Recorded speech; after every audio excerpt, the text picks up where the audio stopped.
Okay, hello everybody, and welcome to today's live webinar. I just had a couple setup issues I wanted to handle before we got started, but yeah, welcome everyone. And today we'll be looking at live streaming and looking at some of the lighting concepts and really working with what's available and versus expensive additional equipment. So we'll look at kind of a comparison between the built-in webcams and then what happens with the actual using an external camera. So right now, as I'm talking to you, we're looking at an external camera, and it's a nice tool to have, but sometimes we just need to use what we have in our disposal. So my name is Tom Strnad. I'm the lead digital artist of the Creator Space, and I want to welcome everyone to today's webinar. So let's start off. I just want to thank all of our partners in this project. So we have the Canada Council for the Arts, we have the Blue Mountains Public Library, we have the Collingwood Public Library, and we also have the Wasaga Beach Public Library. I want to just mention that if you're in the Wasaga Beach Public Library and the equipment is arriving soon, so you can access some of these cameras that we're looking at today too. And also the Blue Mountains Public Library continues to have access to the digital arts computers. There's 2 iMacs there that you can access to use as well. So some of these concepts can be brought into play there as well if you want to actually try it on an iMac with the cameras. So so let's start up. Here we go. So today we're going to look at some of the lighting essentials and then the concept of using available light sources.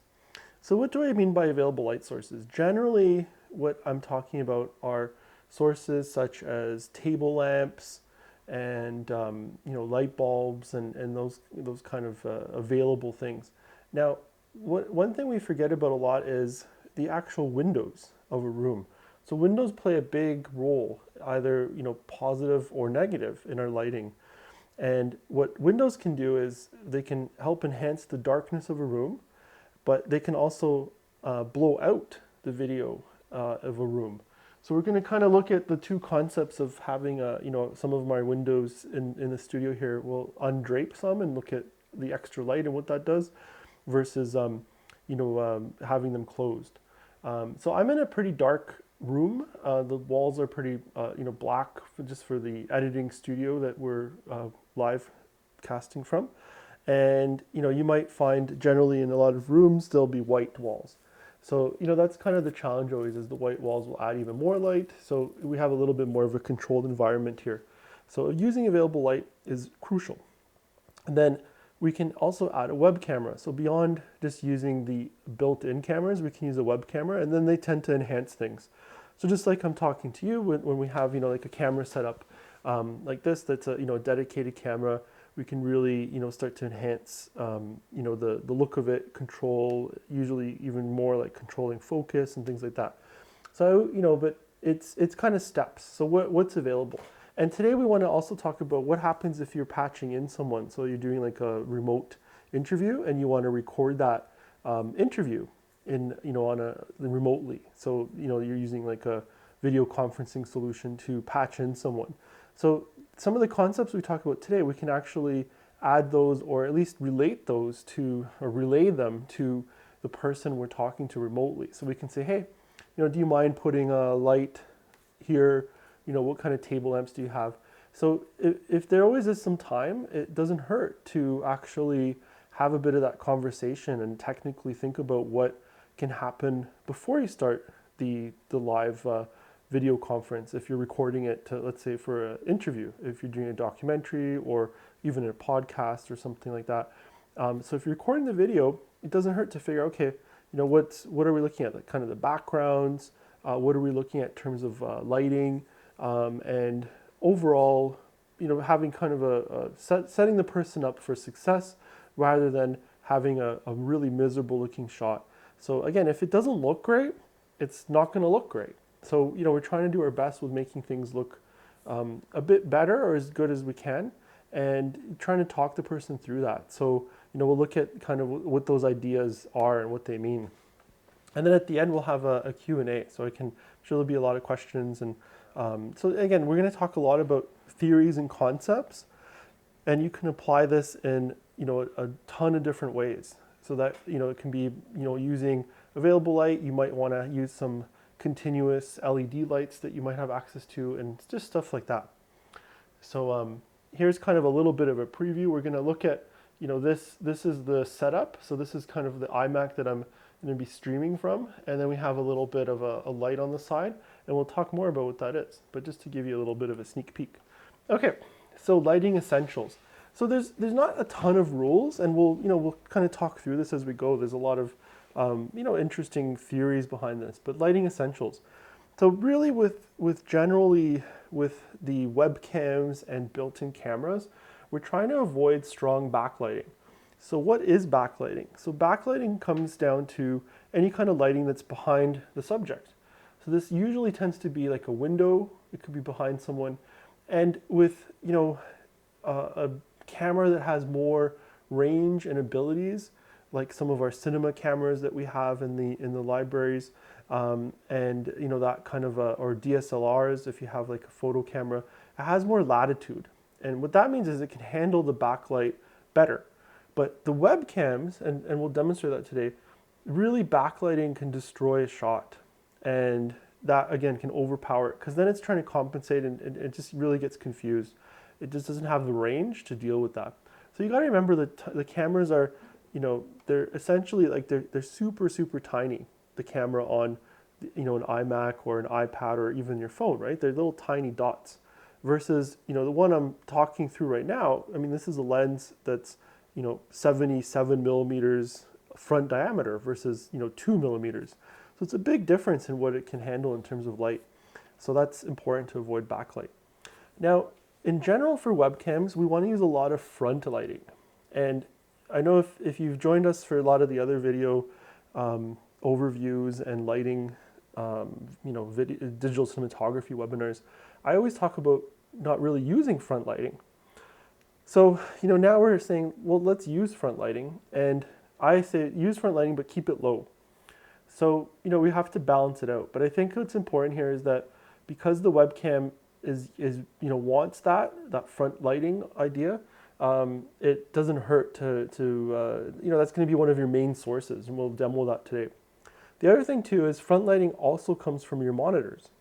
So not only do we have a light that we're using, but think about this: if you have let's say a Chrome tab open with a white background, that monitor is going to be adding white light as well, right? So instead of it just being the regular light that's coming in a little bit that we're augmenting and controlling, there's going to be a little bit of screen light as well, right? And and right now even I'm getting some light here from the screen just from the text that I'm showing, right? So there's a little bit of light coming this way, and I have a window over here too, and then I have a light to the to my left. So I have kind of lights from both sides. I have no front lighting.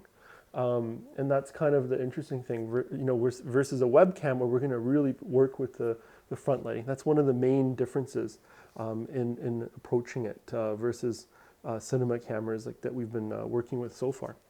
So that's the thing. Use the front lighting for webcams, but keep it low. That's my advice there.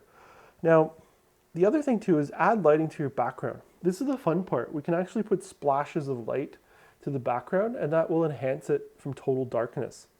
And and that's important because we can really help to show what what's in our background, and that's the backgrounds are important to choose as well, so that we can think about what what we're doing and how we're doing it, in revealing kind of a little bit of a story. So when you're putting your interview subject, you're doing again, remote capture, conducting, let's say, an interview with the person, you want to try to get them into in front of a background that can reflect what their story is about.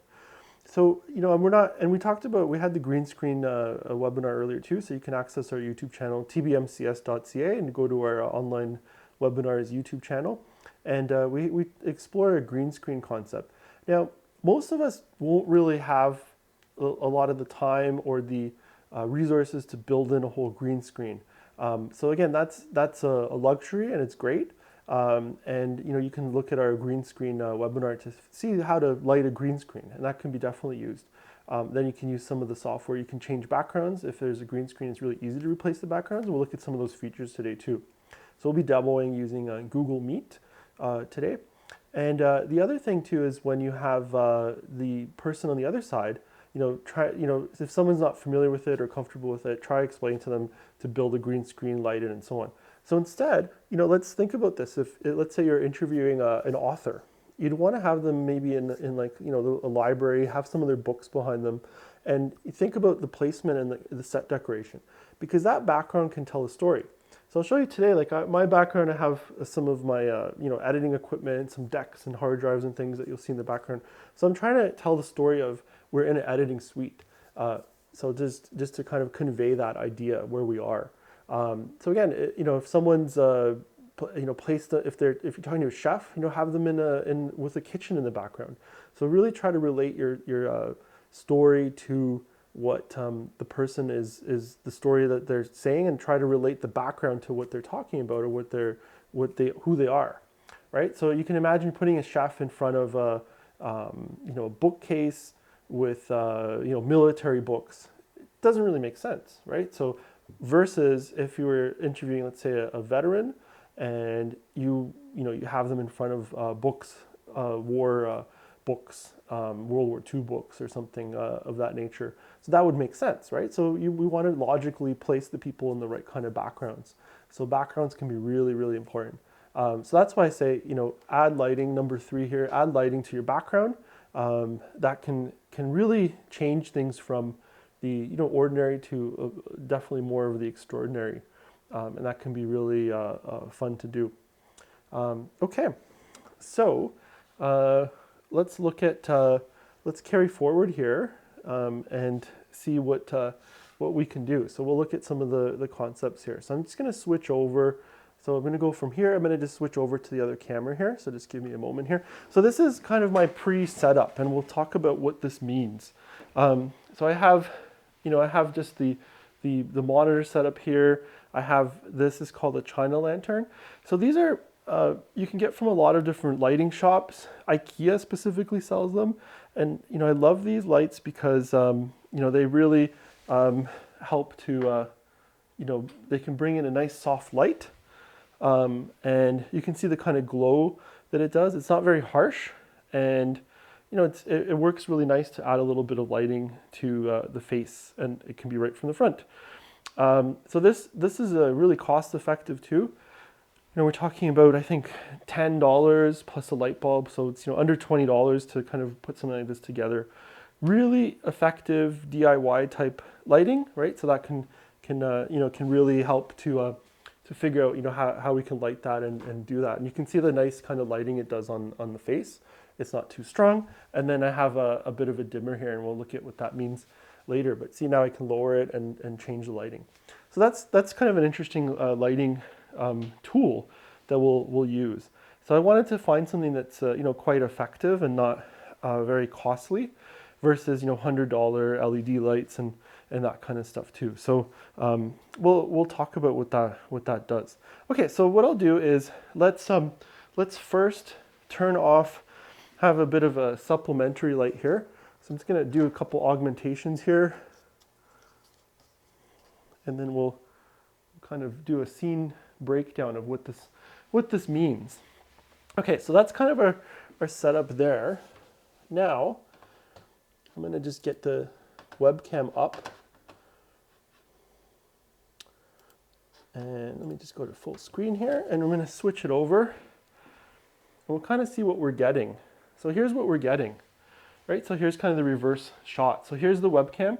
You can see what it does right away. It ends up adding a lot of brightness, and we have the window here that's open, right? So very different look, the webcam on the iMac. And I think this is great to work through this and see how we can improve this and play with it. So now I kind of have everything on, a bunch of lights on, and what we're going to do is try to play with getting a nice look to it, right? So this isn't bad. I find this, it's kind of a nice, decent look to it. And, so imagine I'm sitting here doing my interview. So again, here's the camera, it's just at me. And, I have this front light right here.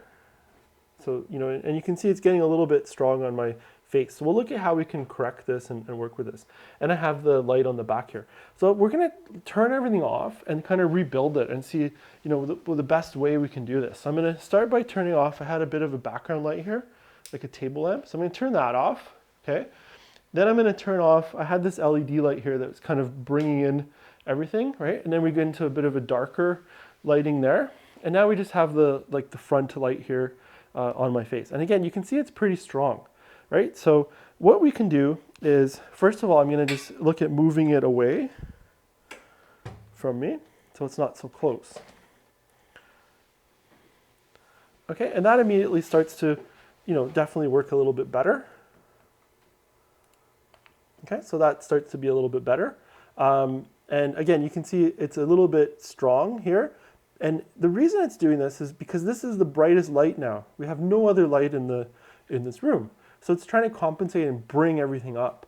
So one of the keys in lighting for web cameras is to have a pretty, build up the light in the room so that we don't just have the single source. I think that's a big mistake that I make a lot too, is to have that single source only, and it can take away from the, trying to build up the whole room. So you can see how dark it is behind me, and it's trying to compensate everything, bring the background up, and then doing so, it's bringing this up and really making me glow a lot, right? Okay, so now let's turn that off too, and see what happens when we have a totally neutral lighting setup, right? So again, sometimes no light can work as well. And I have one more office light here. So the studio light here on the top of the door. So I'm just gonna turn that off. So we really start from scratch. So this is I have just a little bit of the window light. Okay, and let's turn that off as well. So we're gonna go from, what happens when we're controlling our light. Okay. So you can see what's happening too is we're getting a lot of this, this noise. But again, this isn't too bad. So right now my key source is using some available light, and it is the one window that's just over here. So I'm getting a little bit of window light here, and that's not bad. So that's kind of a nice start. So let's cover that up as well. Just bear with me. We're gonna change that up. Okay. And now we're gonna see what we can do. So now we're in this total darkness area. Right, so you can see very different. We're getting a lot of noise, and this is the screen's monitor here, right? So now, if we look at changing the brightness, right? So you can adjust the brightness of the screen, right? Of how much is coming in. So right now I have this front lighting, and that's why I say with webcams the front lighting can be really important, because your screen is going to be lighting, so we can just augment that with a little bit more light. Okay, so let's add a little bit of the China lantern here. Okay, so I'm going to just start with it on full, so we can kind of see what happens. And you can see that's not a very desirable function here. Like, this is really blowing out, right? And it is, we're taking it a bit from the front, but I'm also going a little bit from the side. So I got a bit of the screen light, and I'm still getting a little bit of the angle light, so I can have like a stronger light on this side. So now what I'm gonna do is, let me just get the dimmer in my hand here, and we're gonna just start dimming it down. And we'll talk about how we can build these dimmers too. So look at that. Now I'm getting a little bit of nice light on the one side, right? And that's kind of ideal. So you're getting a little bit of highlights, like so. Right, and that's kind of where it is. So watch, that's off, and that's on. Okay, let's see if we can dim it down a little bit more. Look at that. So now we have just a nice soft light happening, but we're not blowing it out. So you're getting less of those like really strong highlights. So that's pretty interesting. So I kind of like that level. That's the first step. And then we'll look at technically how we built this up. So we're going to get our look, and then we'll look at the steps to build that up. So now, as I talked about before, what happens, back here, I got my background. So I have like, posters, some decks, and you can see hard drives. So I'm trying to tell the story of, we're in an editing suite, right? So that's really what I'm trying to tell here. So what I like to do is, it can be as simple as using something like a desk lamp, right?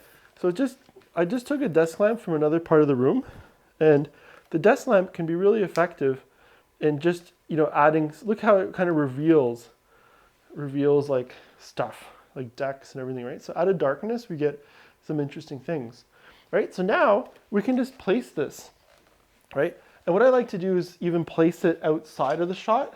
So let's first kind of place it in here. I'll just put it on this desk here, right? And see, we can swivel it however we want it. So we can really splash it around, right? And it's gonna be pretty bright. It's a bright spot, but we still have my face, the same kind of softness, and we have, this kind of interesting light to try to go something in the background. Now, because it's actually in the frame, it's not as ideal. And let's look at the opposite. So if we have it out of the frame, we're not going to have that big bright spot, right? We're getting that kind of big bright spot right about here, right? So it's not bad, but let's see if we can remove that bright spot. So I'm going to just take this light, and again, just get it out of the frame here. That should be almost there. Let's put it on. There we go. Okay. So look at that. So now we're kind of, we're pointing it away.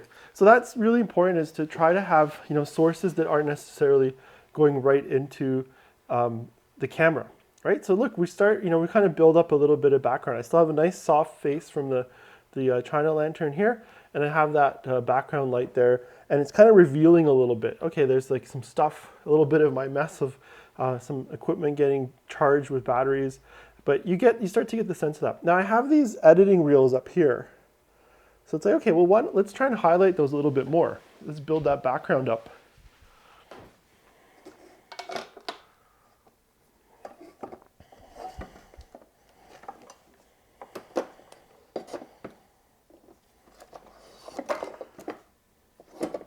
So that's kind of interesting. So now that starts to put a bit of light up there, right? So that's pretty cool. So again, now you can see we're telling that bit of the story there of the film editing reels, right? And you can see that there's a hard drive. So we're getting this idea that I'm in editing suite, right? So I'm sitting center frame, and I think we get really used to that kind of center frame. But if we watch some of our other webinars on digital cinematography, I would start to say, well, you can even, if you're recording this as an interview, have your subject go back to the rule of thirds. So rule of thirds, right? If we take the screen into 3 lines like this, so we take a line here, so we got 1, 2 middle and that side, and then we break it down here, and the intersecting points, like that would be about here and here, that's one spot to be like, interested in terms of, having a subject there. And the other one would be here. So we kind of already have our film reels in the rule of thirds area there. So now what I would do is get my subject to come over here. I'm just going to roll over here. Right? So now I have that cinematic look. So if you're recording this, right, you now have me in the rule of thirds over here, and I have this background here. And look how interesting that is. We're getting away from this kind of standard, the cliche of centered, standing right in the middle of the frame. But if you're recording this remotely, doing an interview, isn't this a lot nicer of a composition? We have a background here, using our rule of thirds. I can be right here, and this starts to look like a pretty nice shot, right? So we can actually still compose. There's no reason why we can't compose and work with the person on the other end to move them around. And you see exactly what you're getting, right? So you can really establish if it's working well or not. And that's great. So we can still work with the rule of thirds and not worry about being right in the middle, because this is okay, right? But this is a lot more interesting cinematically for me to be here. And then I also have like posters and more details in the background telling my story. Okay, there's a film I made. There's hard drives, editing stuff, right? So obviously we're in an editing suite. So right away someone sees this, there's something to do with film or media is the background, right? So imagine the same idea here if I was a chef and I had like I was on the dining room and there's my kitchen's in the background and framing it this way. Then we got this beautiful imagery on this side of rule of thirds, I have myself here. And again, it's more aesthetically pleasing than having me just right in the middle, right? Now think about also the placement of the person, right? So I'm going kind of like a nice interview above the shoulders. You can also have the person a little bit further back, right? So, you can figure out, where you want the person, so you can have a wider shot.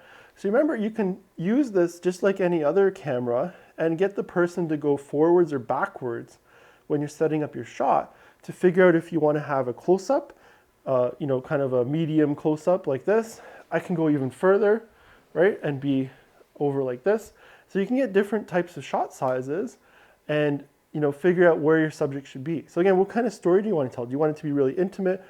And because the camera is a fixed focal length, so you're not zooming in or out, the cool thing is you can get your subject to come closer, just like what I'm doing. So I can be out here to start and say, hey, my name is Tom, welcome to this webinar, and so on. Then I can come in closer and say, today we're going to talk about lighting and how lighting can work with remote interview techniques, right? So I got a little bit of this and this. Then I can even come a bit closer, right? And do like that kind of close-up shot. Like, yeah, it's sometimes there's some technical issues. We got to think about where to find power and make sure we have cables to all our lights, whatever, right? So I'm just bringing the conversation closer. You can see the webcam isn't so great when you start to get really close. So I always like to say, this kind of a shot, this medium close-up shot is ideal, and that gives it enough distance. And you can see how like different it is when it's like, burning away, compensating for the composition, right? So you want to really, I like this kind of medium close-up is a great position. So we go like so, and that's it. Okay, so we have our China lantern that's right over here. We have the desk lamp there. And now we have some curtains. So let's see what happens if we open this curtain a little bit to do a little bit of backlight and what the webcam will do. So we'll just open this up a bit, the window, and you see right away it really blows up. So see what happens when I'm right behind it. It doesn't have to be bad, right? Like you're getting this kind of separation, the background light there, right? And so it could be like used in an interesting way. Let's open up the other side of it too, and just see what happens. So this is that kind of fully backlit mode, and just want to look at what that means, right? So you see how it's just, you can't see any details because the camera can't deal with all that light, right? So, it's not bad. And you kind of get that glow from behind. It's not bad. It's definitely interesting. So look what happens now if I turn off my front light. It's really trying to compensate. So it's bringing it up. There's a lot more noise, and it's dealing with the backlight there and that light over there. So now let's turn off our background light here.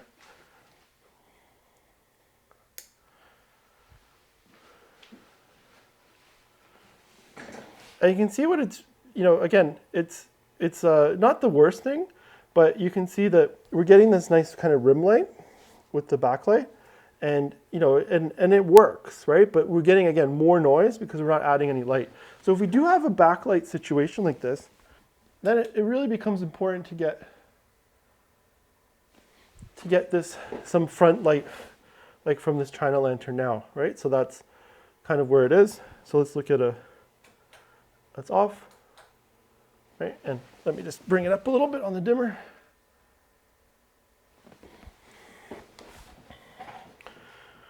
Right, so we're getting a little bit more light this way, and we're trying to fight the background there so that it has kind of a general compensation there. So now look at the rule of thirds is kind of shifting. Because I have darkness here and I have a window here, I'd be more tempted to move myself over here. Sorry, I'm just looking at this backwards. It's always confusing. Okay, so now you see the backlight's there. I can be here. So that's kind of an interesting composition, the opposite, because this is dark. There isn't really a focus point there, so this can work nice there. You can see the backlight of the windows giving me a nice outline here, right? And then I'm getting the China lantern here from the front. So that's a nice way to deal with backlight, is to move the subject away from that backlight, right? So move me away from this backlight and get over here. And then I can be right on, in a kind of a better exposure point. And then it's interesting. You get that kind of light, and it's not bad. It's interesting, definitely.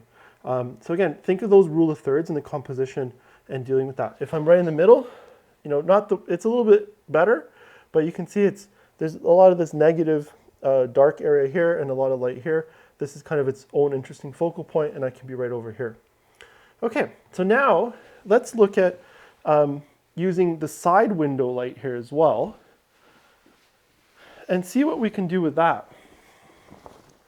So now I'm opening the drapes. There's a side window here, and this is going to put a lot of light onto my face. And the sun's actually just coming through that window there, so it's kind of nice. A bit of an overcast day here, right? So now I got the window light here. So now I'm going to turn off my China lantern. And look at that, I got that nice light coming from the window that's right here. It's about 2 meters from me. I got the backlight there, and I can be, and it's a nice soft look. This is pretty interesting for me. I think that's nice. We got this kind of side light from the window, very soft, a little bit of the screen. Remember, the screen is always giving us a little bit of front light as well, so we're not in total darkness. It's a pretty nice feature so far. Now let's look at if we put on some background light here too.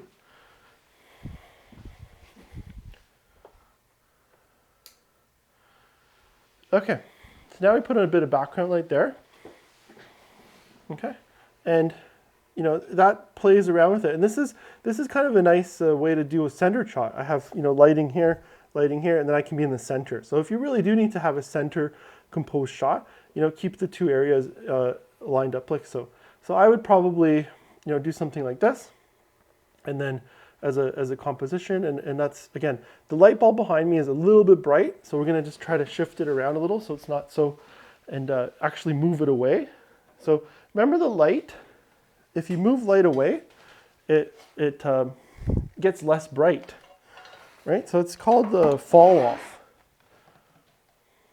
right? So we can definitely play with it, like, kind of bouncing. So I just have the light on, and now it's just like bouncing off the floor, but it's really lit that up. And that's really nice because now I have that. You can see what's behind me. It's lit up using the table lamp, and it's just on the floor, and it's just kind of adding the ambient light. Window here, side light here. That's it. So I'm using 2 windows and a table lamp, and I have a, I think a nice aesthetically pleasing looking shot here as well, right? So that's kind of what we have there.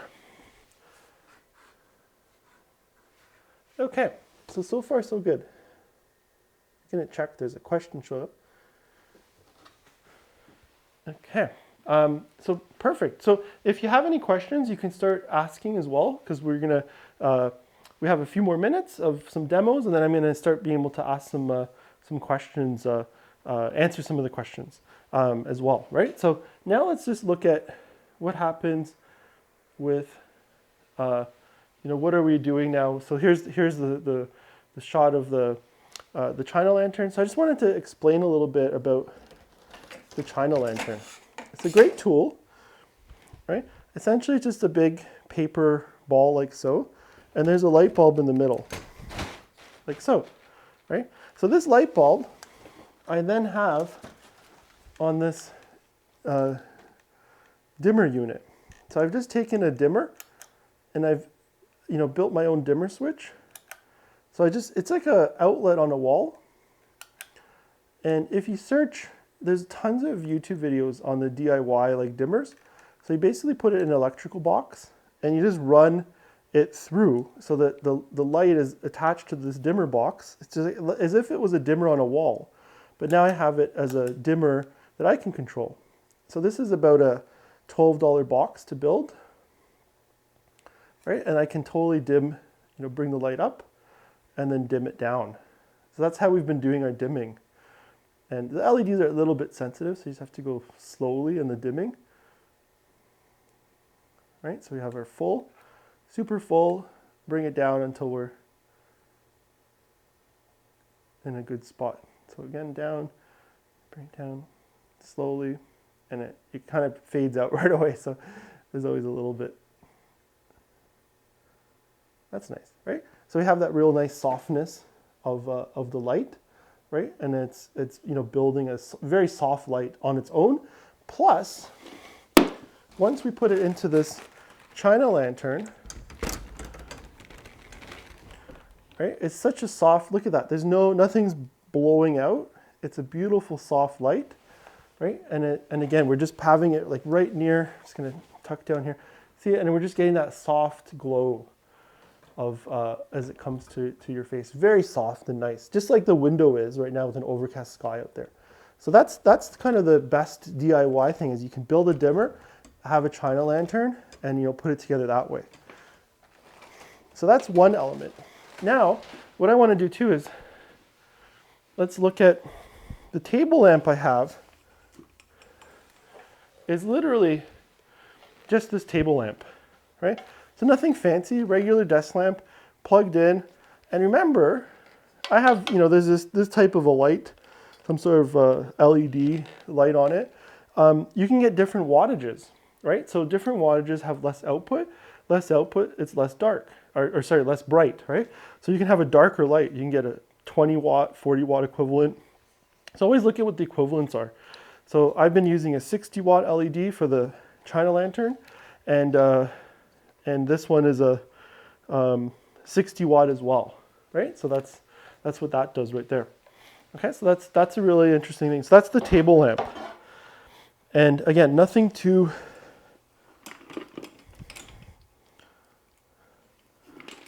right? So that's great.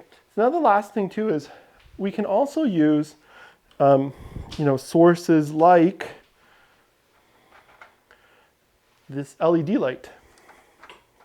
So let me just bring this down. So when I started today, when I was talking on the camera, I was using this LED light. So this is the newer LED panels that are available through the Blue Mountains Public Library and the Wasaga Beach Public Library. And so these just turn on, and they're totally dimmable, which is great. So they can go totally off, and then I can go, kind of on the warm, on the tungsten side, or on the daylight side. And these are totally dimmable, and again, very soft light, and that can just go right on someone's face and have a nice light. So watch, if I just have it here on the side, and we're trying to get a little bit of light this way, pretty strong, but it can be a lot lowered, and that way it's a little bit more effective in the lighting situation. Now, what I like to do is with the web camera is actually, here's a fun trick, and what I'll do is actually, I'll point them up like so. And this will be one of the last demos we'll do, then we'll get to some Q&A. So what I like to do is just point it up, okay? And what it's doing is, instead of it lighting me or my face, it's going to the ceiling. So I point it up. The ceilings generally in most homes are white. So you can use the ceiling as a big bounce. So you shine this up at the ceiling, it kind of bounces down. It gives a nice overhead glow. So let's do that. I'm going to just shine this up right here. So I'm just going to extend it out. Okay. And let's reset back to the webcam, right? So look at what this does. So this is off. This is on. See how it's not adding anything directly to me, but it's going up to the ceiling and then bouncing down and filling in the whole room, right? So it can work really effectively. So now at this point, I would like to get rid of the curtains here, right? The background curtains. Like so, right? And you can see we have this really nice ambient glow now, right? Plus we can add our China lantern to the side here. So let's do that quickly, where we had it before.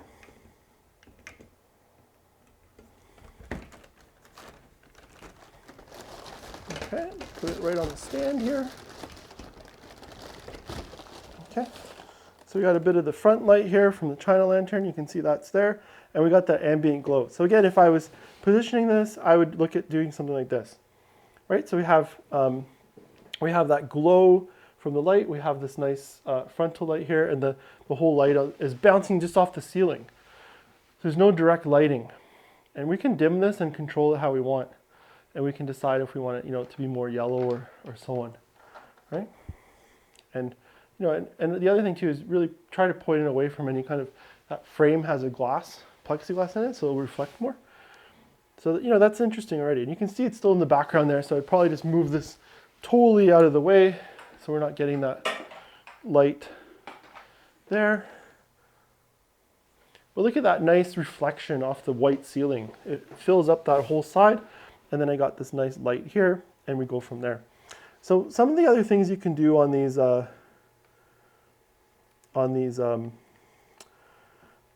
video conference, like this is Google Meet. So what I can do is I can change the background. So if you're struggling with making that look good, and getting the lighting to work out well, you can do this softening, and look how that just softens everything out, and that makes it a pretty nice, interesting background. It looks like I'm all of a sudden in kind of a green screen, and we're emulating essentially what we're emulating. So we want to make sure we're not over something that it's trying to unblur the poster. So I'm right here. That gives it a very nice look. So it's kind of emulating that shallow depth of field look that we can get with DSLRs or digital cinema cameras. So that's really neat. So we can go really intense. I kind of like this middle one, and then you can just turn it off. But look at that. Just by softening it, we're getting that shallower depth of field with my built-in webcam. So I love that because I'm getting this nice, the soft light from here. And look at this as an interview. It's a really interesting look. And now I can actually probably bring up my China lantern a little bit more. Okay. And yeah, that's a pretty nice look. Again, rule of thirds. We have the backgrounds working out really well. It's keeping me in focus here. And then I have that ambient light just kind of bounced up, and then it blurs it out really well compared to harsher light. So if you're doing a blurred background, I really recommend ensuring that you have kind of a better ambient light on the whole situation. So that way it can blur it out better. If it's dark, it's harder for it to blur. And we can just look at that too. So watch if I turn this ambient light off, right? It's not as nice as we had it before. See how it starts to get a bit dark? And then also I have a lot more noise because the camera is struggling with less light on me, right? So ambient light from the ceiling really helps make this shot look beautiful. Let's turn that on again. So and this to me would be kind of my winning concept, is something like this with that nice ambient light. Again, that can just be a table lamp pointing up at the ceiling as well. So I would use a second table lamp, and even like this, it's a pretty nice looking shot. But look at that blur; it just adds that beautiful kind of final touch to it. Okay, so I'm just going to switch over here. We're going to go again. So that's our setup there, and let's get back to here. So let's look at some questions. We have some time for some questions. So first question here. Okay, so one of our questions here, can I use a regular photo camera as a web camera? So to have any kind of camera, what you'll need is some sort of an input device to the actual computer. And so video cameras some of them can be hooked up that way. So some can work out of like a USB cable or an HDMI out. Now think about this. What you'll need is something that can take the HDMI output and bring it in as an input. So there are some devices that can do like a webcam conversion, and you can then bring in the HDMI to your computer. Blackmagic Design, they have a Thunderbolt device, and you can bring it in directly to a computer. I actually have one here that I use to convert cameras. So this is called the Ultra Studio Mini Recorder. They're not too expensive. So if you already have a DSLR or any other kind of camera that has an HDMI output, this one has so it takes a HDMI or an SDI, so depending on the kind of camera. So like broadcast cameras might have an SDI, so that's like a BNC type. But it takes a regular HDMI, and then it goes to USB-C or Thunderbolt 3 into the laptop. This is all you need. I believe that it's about $175. So a webcam, if you're buying just a webcam, could cost you the same price. So if you buy this device, you can get all the advantages of a DSLR with a nice lens, a big photo lens, controlling your focus, controlling exposure, all the manual stuff that we've talked about in all our webinars, and then you're able to put it through this device. So that's how you would need to do it. Have some sort of a recorder input device, and these are really great. So Blackmagic Design makes them. Okay, so next question. If you had to shoot from home and then the camera is on a tripod instead of a webcam, what lens would you use? Okay, really good question. So right now I'm using this one. I'm a little bit closer, and just to this my setup, because I was using the lens on the other camera there. I'm using a 35 millimeter, so that's kind of what this is. And this one here, this is a 60 millimeter. So the 60 millimeter could work really well because that could be kind of your wider type shot. Then you could be closer. So I would use basically either somewhere in the range between 35 to 16 millimeters is ideal. Under 60 millimeters, it might start to get a little bit of a wide angle kind of fisheye look. I really like the 35 millimeter in the kind of this close-up shot, and then the shallower depth of field behind me. So I would say that kind of range. Oftentimes DSLRs will be starting in the 24 millimeter range. That's a perfect size lens. I would highly recommend that is a great 24 to 35 millimeter would be ideal. 35 is essentially kind of like your, they always say it's like your regular eyesight. So it's a really great go-to lens. And I can be pretty close up and adjust the focus where I like it to be. So that's really nice. Anything too long, if you go above 35, you start to have distance things where the camera, minimum focal length distances, it requires you to be further away with the camera. So it might be hard to squish it in. The other thing to think about is if you're setting up and you need to have a monitor, you might have to have the camera behind a computer screen. So in this case, like I have it behind a switching computer, and it's right behind that way, and then I can look. The other thing is you could have it on the side, so using my monitor on this side so I can look at it and come back to you guys when I look right at the camera. So that's another thing. Okay. What do you think about full spectrum light bulbs? Okay, so there's a whole series now of like smart light bulbs, which are really great. You can plug them in, and then you can use a phone or a tablet, smartphone or tablet, to use an app, and then change the color temperatures in them. You can change modes. So they're really fantastic. I use some of them indoors in my home, and they're dimmable.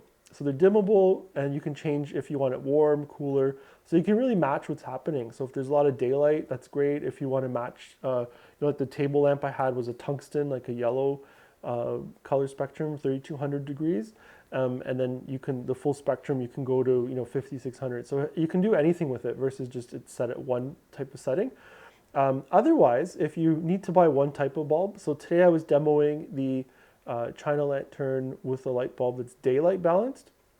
And the reason I chose the daylight balanced one is because I knew I was going to use the window as a source as well. So that way it's the same color temperature, daylight being the window and daylight being the bulb. And then the background bulb I used was the table lamp is a 3200, like a candlelight type tungsten, the regular light bulbs you'd have in your house. So the full spectrums are really neat because then you can change it and dim it at the same time. So they're dimmable and color changeable. You can also run patterns. They'll give you changing patterns, so you can do some really cool effects if that's a desire as well. Okay. Okay. So a Droid Cam. Yeah, using a phone camera. So you can. That's the other thing too. Is it's a good question. I'll broaden a little bit. So using your phone as a camera can be great because now sometimes you might have a better camera on your phone than what's on the computer, like on the iMac in this case. So using your phone, you can go right from that as well. So you can even put your phone on a little phone tripod and use that as your camera and broadcast out of it. Because remember, you can link to anything in any kind of video conferencing. I can be on a tablet, a smartphone, or a computer. Anything that has a camera on it, I can link into it, and I can link into a meeting in multiple points. So right now I have I'm linked into one and I have it sending it over to another computer. So, you can have multiple shots that way. And that's something else that's really interesting. You can always consider using two cameras to present with. So you can go back and forth, like pin different elements. So you can have like shot A, shot B, and pin between them. So you can kind of have what's called, coverage in filmmaking. So you can have like a close-up. We've been doing that in some of our webinars, close-ups of computer keyboards. So you can see what the keyboard is, or in this case, like I have a different angle, like going here. So you can see the computer, then you can see like the screen. This is still in the blurred background, so it's really nice. You can see how that's still working nice. And then back to me, so I can have these multiple screen shots. So that's great. Okay, but yeah, definitely you can use elements like using your phone to become the camera is one thing too. That's great. But also think of just using your phone alone. There's nothing. No one says that you have to use your computer screen. You can just be using an iPad, a phone. The computer screen. You can use the computer screen as one element and log in as your phone as another, or remotely connect the phone camera to be your main camera. So anything's possible, and that's a great concept. Okay, so using the 35mm, what's the minimum f-stop? So to keep a larger amount of focus. So you can see I'm pretty shallow depth of field, and I think I'm at a 1.5 or 2, like a T2 or f2. On this, so it's a really shallow depth of field. So to have a longer depth of field, you'll need to go up to about 11 or more, to add that distance. And the 35 millimeter has a shallow depth of field to begin with. So if you want a bit more, I would even go with a 24 millimeter, and that already will expand the depth of field. Or the 16 millimeter, like you can see here, there's a lot more depth of field. Going from the background all the way up to, there. It's you get about a meter of depth of field with the 16 millimeter. So that's the other thing. You can also take a 16 millimeter, bring it closer so you have more depth of field if you're concerned about that and you don't have enough light levels. Because obviously if you need more light to have go up higher in your f-stop. But yeah, you need to be about at 11, and then that should give you about about a meter space. But I find that even at a shallower depth of field, like it's pretty decent where I can move in and out, and I still stay in relative focus. So yeah, great question. So yeah, again, currently, so I'm on a 2 on that. I just was looking. So yeah, that's awesome. So yeah, that's I think that's gonna wrap everything up. I'm just gonna see. Yeah, and here's a note too from one person. Yeah, the upgrading to the latest versions. That goes for everything like software and the whatever video conferencing you're using, because there's always new elements to bring in. I was using Google Meet today, so if you have a Gmail address that just comes in it, you can actually just create a meeting from your phone and start to connect to someone and do an interview that way. So there's no software download. So yeah, just trying to showcase a piece of video conferencing software that doesn't require any additional downloads, because then yeah, you need to worry about having everything upgraded. So that's kind of continually upgraded within the cloud functioning of Google Meet. So really been happy with that concept. And yeah, today we're using Crowdcast to stream from. So it's another solution that can work, and it's again, there's no software, so it's just web-based, browser-based, so everything stays up to date through the cloud. So those kind of solutions I think are great if you can stay on a web-based and not worry about the latest softwares too, because then someone else has to load things. So just think about what's available out there, and there's tons of free stuff. Like Google Meet is a free option. It looks quite nice. You get a really nice image out of it, so I've been quite happy with it. Okay, so again, you can check out more of our webinars and all of our online videos that we've prepared at our YouTube channel. So if you go to tbmcs.ca, you can check out all of that information there. We have online proficiency tests, so if you're looking to access some of the equipment is coming to the Wasaga Beach Public Library soon. Currently available at the Blue Mountains Public Library, so definitely check it out. We encourage everyone to go use it, try it out, and have fun, and really you can see the setting up some lights, and it's really important to play with the lights. and get the look that you want and leave some time. You can see, 15, 20 minutes to figure out a nice look. And don't be afraid to start do a setup and then, want to do something totally different, because sometimes, that's just what's required, like kind of ditching what you set up and having to start again. And there's nothing wrong with that. And, look at your windows, look at your available light, and try to fill up the background so that it's not in total darkness. Get a little bit of that front light, and then you're good to go. So leave the time to experiment and make sure you're happy with your lighting. And then you can coach through. Once you try it out yourself, it's really easy to coach through someone else on the other end when they're doing their lighting. So always think about the story you're telling, where the background is, what the background should be for a person and for their story and the interview you're doing, and how you can maybe use what they have in their homes. So you can tell them, hey, do you have a table lamp? Let's bring it closer. Let's bring it further. So remember that whole distancing thing. If something's really close, it's really bright. If you bring it further away, it could be 5 meters away, and it's going to be a softer light, but it will fill in the face, right? So talk it through, come up with a plan, and and make sure you have the best type of interview setup that you can for a remote interview, and for yourself as well, because you want to always have a great looking image as you broadcast out and record and present to other people. Okay, so thanks again. Want to definitely thank all of our partners in this again. So the Canada Council for the Arts, we have our library partners, the Blue Mountains Public Library, Collingwood Public Library, and the Wasaga Beach Public Library. Thanks again for joining us, and we will see you again soon. Have a great rest of the day.